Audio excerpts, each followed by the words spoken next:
हाँ प्यारे मित्रों, कबीर साहब का पद है। कबीर के बारे में है ना वो कि 500 सवा 500 वर्ष हुए हमारे बीच से विदा हुए कबीर। तो अभी का ही समय है, कलयुग में ही। तो अभी का जमाना जो है, इस जमाने पर कबीर साहब का एक पद है। उन्होंने देखा है ये सब कुछ, और अभी तो अपन फुल देख रहे, हाफ नहीं। जमाना क्या है, दुनिया क्या है, क्या हो गई, क्या हो रहा है। तो चलो कबीर का पद लें। डर लागे और हंसी आवे, अजब जमाना आया रे। कबीर साहब बोलिए, दुनिया को देखते हैं, दुनिया का दस्तूर देखते हैं, सब कुछ माहौल देखता है तो डर भी लगता है और हंसी भी आती है। डर कब लगता है और हंसी कब आती है, ये भी ख्याल में ले लो आप। डर तब लगता है कि बोलने कुछ जाए और हो जाए कुछ, और हंसी तब आती है, विस्मित भाव हो जाता है कि अरे नादान, तुझे करना क्या था और तू कर क्या रहा है। उस बात पर हंसी आती है। इस अंदाज में कबीर साहब बोल रहे, डर लागे और हंसी आवे, अजब जमाना आया रे। जमाना तो परिवर्तन होते ही रहता है प्यारे मित्रों, एक जैसा कुछ नहीं रहता है। समय परिस्थिति के अनुसार सब बदलते रहते हैं। तुम अपन देखते आ रहे, ये जीवन कितना बदल गया, क्या शानदार, बहुत बदल गया।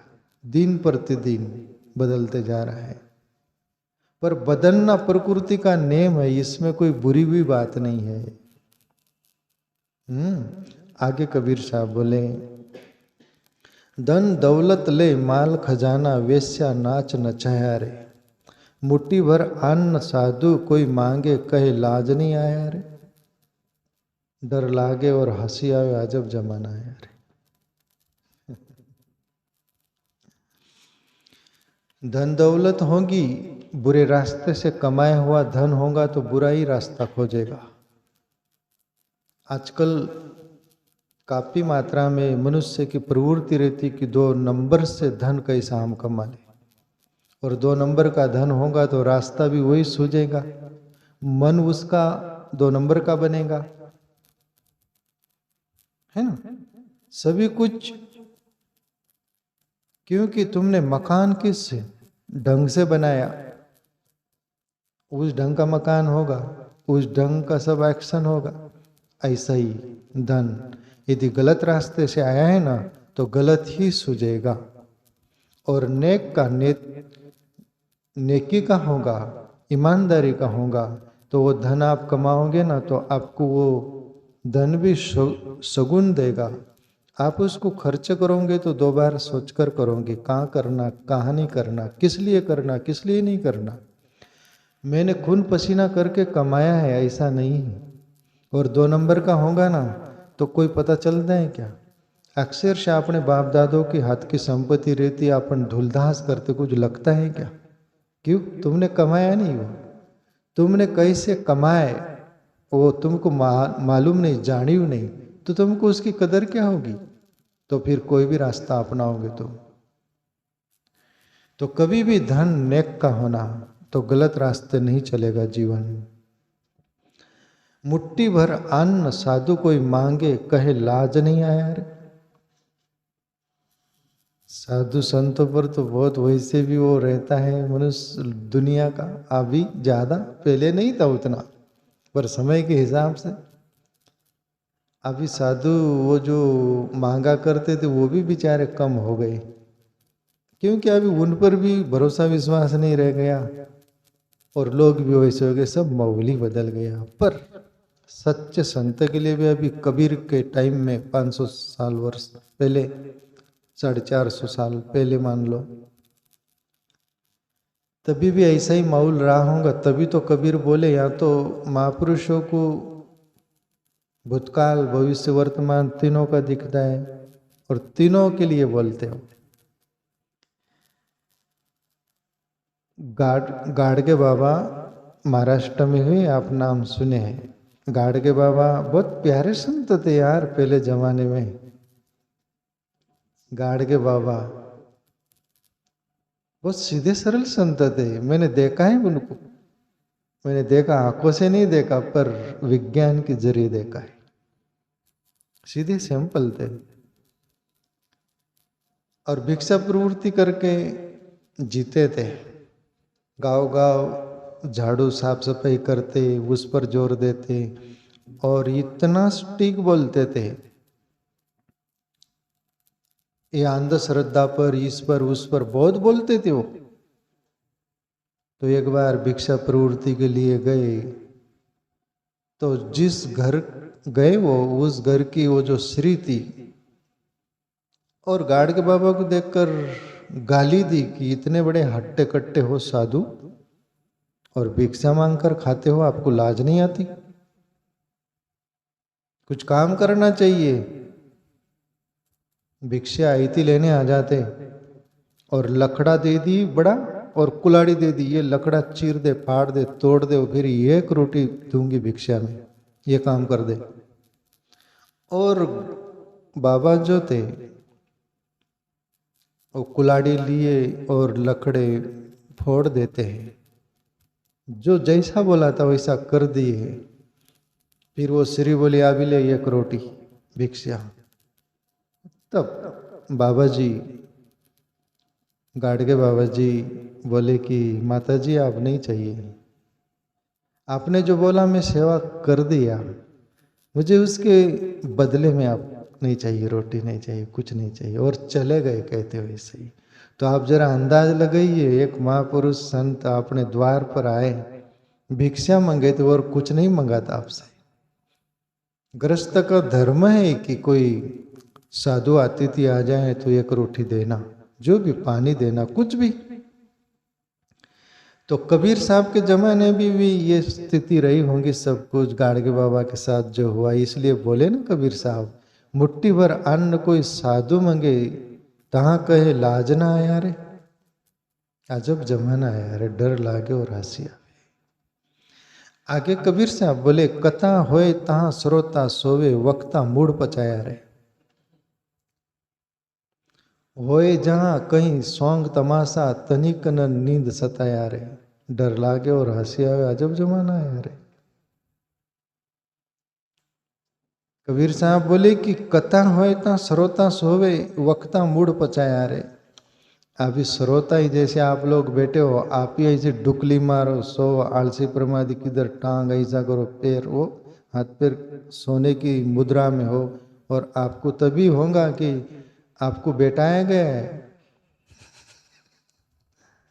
पैसे देकर बोलो कि पुण्य का लोभ देकर बोलो कि पुण्य के झांसे में आकर आप बैठे, ज्ञान ध्यान से कोई परमात्मा भक्ति से आपको नक से सिक्का तक लेना देना नहीं, पुण्य कैसा मिलेगा। और वक्ता भी जो होता है पुण्य का लोभ देता है, 3 घंटा 4 घंटा कथा सुनोगे तुम्हारा उद्धार हो जाएगा। तुम उद्धार कराने आए हो, कोई आत्म कल्याण कराने तो नहीं है।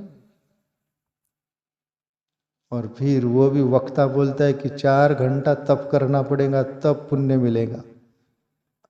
अब तुमको वो तप करना है तो तप करोगे क्या? आपका स्वभाव नहीं, आपको नींद आएंगी। कब स्कूल में से छुट्टी होगी, जैसे स्कूल में से बच्चे छुट्टी हुई, घंटा बजा तो ऐसे भागते वो जो बैक लेकर कि पाप टला सब। कबीर साहब भी उस समय हुई ना ये स्थिति, और अभी तो फूल है। अभी जो भी कुछ बैठे रहते वो लोभ के कारण ही बैठते हैं ना। और वक्ता जो होता है, वक्ता मूड पचाया रे। अब श्रोता ही सो रहे, सभी वही लापरवाही करे तो वक्ता पर भी असर गिरेगा, वो भी सोने का सोचेगा, या तो वो भी बोर होगा या तो बोर करेगा। श्रोता वक्ता दोनों एक हो गए, ये कुपुण्य का लोभ, ये कुपैसे का लोभ, दोनों अपने अपने उल्लू साध रहे हैं। तो फिर तो ये घटना घटेंगी। कबीर साहब बोले, कथा होए तहाँ श्रोता सोवे, वक्ता मूड पचाया रे। होए जहाँ कहीं सोंग तमाशा, तनिक न नींद आया सताया रे। कहीं सोंग तमाशा ऐसा हो रहा जो मन को भा रहा है, वहाँ तो बिल्कुल नींद नहीं आती। नींद भी आए तो उसको बोलते तेरा कोई काम नहीं है। और कभी भी जो भला होता है, जो काम का होता है, वहाँ पर मन आलसी प्रमादीपना करता है, सो जाना पसंद करता है, वहां से भाग जाना पसंद करता है, कुछ भी, पर वो नहीं बोला करते अपन कि एक व्यक्ति जिंदगी में पहली बार सत्संग में गया तो गांव वाले बोले कि ये तो सत्संगी है ही नहीं, गया तो इसको बोले सत्संग क्या कैसा, क्या अभी रोज जाएगा सत्संग में? उसको पूछे गांव वालों ने, बोले अभी नहीं जाऊंगा। लोग बोले ऐसा क्या हो गया, अभी तू तो जिंदगी में तेरे को तो रंग लग रहा है ऐसा। नहीं, अब नहीं जाऊंगा। तो बोले क्यों नहीं जाएगा? बोले मैं सत्संग में जाने के बजाय जेल में जाना पसंद करूंगा, पर सत्संग में नहीं। तो लोग बोले ऐसा हुआ क्या सत्संग में? सत्संग में बैठो तो बराबर पालती मार कर बैठो, सीधा बैठो, जरा भी टेढ़े मेढ़े हुए तो वक्ता बोलता सीधा बैठ। और जेल में तो भी सोने की फैसिलिटी, इधर उधर होने की फैसिलिटी, इसलिए जेल में जाना पसंद करूंगा पर सत्संग में नहीं। तो प्यारे मित्रों, ऐसा मामला है मन का। जो उसको रुचता है, फाता है, उसके मुताबिक जो भी कुछ होता है वहाँ प्रसन्न रहता है, खुश रहता है, उसके सिर के बाहर है। कल ही एक व्यक्ति मेरे पास बाहर गांव का था, बेटा है मेरे पास, और मैं अब वो भाव भक्ति वाला था, मैं सुन रहा था सब कुछ। मैं मेरी बोलूँ तो उसको नींद जरूर आ जाएंगे ऐसा मुझे यकीन था। फिर आखिरी में मेरी बोला तो डायरेक्ट सो रहा था। हकीकत क्यों, मैं वो बात बोल रहा था जो वो कभी सुना ही नहीं। उसका मन बोले ये कोई अपने काम का नहीं। तो ये प्रैक्टिकली कथा होए ता श्रोता सोए, वक्ता मूड पचाया रे, होए जहाँ कहीं सौंग तमाशा तनिक नींद ना आया रे। तो प्यारे मित्रों, मन कभी भी राग रंग चाहता है। आगे बोले कबीर साहब, भांग तमाकू सुलबा गांजा सुका खूब उड़ाया रे, गुरु चरणामृत नेम न दारे, मधुआ चाकन आया रे, डर लागे और हंसी आवे, अजब जमाना आया रे। कबीर साहब बोले हो भांग तमाकू सुलबा गांजा, बोले कहीं भांग पिया जा रहा है, आश्रमों में कोई महाराज हो भांग पीता हो, मैंने देखा है ऐसे आश्रम कुछ कुछ, इतना गिलास भर के हरा हरा रहता है वो। मैं एक आश्रम में रुका था, मैं जिंदगी में भांग गांजा ऐसा तैसा मेरे कोई नशा का मालूम तक नहीं।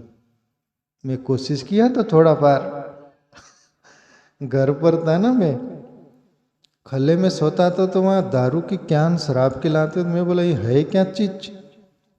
मैं खले में सोता था, एक झक्कन में थोड़ा सा लिया, चख के देखा तो खट्टा खट्टा लगा मेरे को। तब से मैं लो अपना काम करने, मैंने प्रयोग किया। गांजा भी होली आती तब लोग बोलते गांजा पीना चाहिए, बहुत मजा आता है ऐसा। तो मैं एक पूड़ी 1 रुपया की लिया है वो जमाने में, चिलिम कहीं से मंग लिया, छोटा था, डाल दिया, सुखाई, उसमें माचिस लगाया, जलाया, पिया, कुछ भी नहीं हुआ। मैं पूछा भी किसको गांजा बोलते हैं, ऐसा नशा है? तो मेरे को तो कुछ भी नहीं हुआ। अरे उसको घिसना पड़ता है, पानी में रगड़ना पड़ता है, ये करना पड़ता है, तब नशा आता है। पर थोड़ा थोड़ा प्रयोग किया हूँ, पर उसमें फेल हुआ हूँ। पर कहने का तात्पर्य, तो ये महाराज के वहाँ रुका था, तो भजे में वो भांग डाल दिए। तो मैं सुबह 9 बज गए, मेरे को कहीं समझ नहीं रहा कि ये हो क्या रहा। न दिन समझ रहा है न रात समझ रहा है। जो नशा ही नहीं करता था उसको नशा करवा दिए, जैसे वो भजे खिला दिए ना। पर कहीं भी यहाँ कबीर साहब बोल रहे हैं, भांग तमाकू सुलबा गांजा सुका खूब उड़ाया रे। जहाँ पर भांग होता मिलता हो, तंबाकू सुलबा गांजा शराब ऐसे कुछ भी हो, वहाँ पर तो बहुत मजे के साथ आदमी जीता है।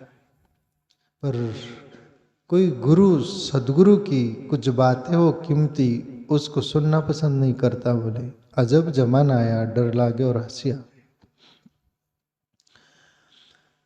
उल्टी चलन चलो दुनिया में, ताते जिए घबराया रे। कहत कबीर सुनो भाई साधो, फिर पाचे पछताया रे। कबीर साहब बोले दुनिया में ये मछली की तरह उल्टे ही चढ़ते। बोले लोग, वो मछली जो बाढ़ आती पुराती ऐसा चढ़ते पानी में कूदती मछली। तो ये दुनिया की जो है ना, बोली उल्टी चलन चलो दुनिया में, ताते जी घबराए आ रहे। सीधा बताओ ना तो वो यानी उल्टी चलते।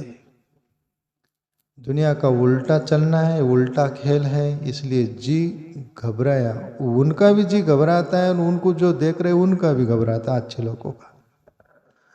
कहत कबीर सुनो भाई साधो फिर पाचे पछताया। हाथ कुछ नहीं आता, उनको भी पछताना पड़ता है कि जिंदगी धोखे में खो दी, इसमें कुछ था नहीं जो मैं खोज रहा था। तो प्यारे मित्रों, ईश्वर की भक्ति करो, आत्मचिंतन करो, नामस्मरण करो, कोई अच्छे संत महापुरुषों की संग करो, जीवन का उद्धार हो, ये रास्ता अपनाओ। बाकी यहाँ पर गधे ने खाया खेत, पाप पुण्य वाली बात होगी। गधा खेत खाता है, पेट भरता है, पर पुण्य नहीं होता। ऐसे ही जिंदगी मिली, जी रहे, जो हमारे बाप दादों ने किए वही हम कर रहे। पूछो भी तो इतना ही बोलेंगे, हमारे बाप दादों ने जो किया वही हम कर रहे। उनका कुछ हुआ नहीं, तुम्हारा भी कुछ होने वाला नहीं, पर उससे भी हटकर कुछ है वो खोजो।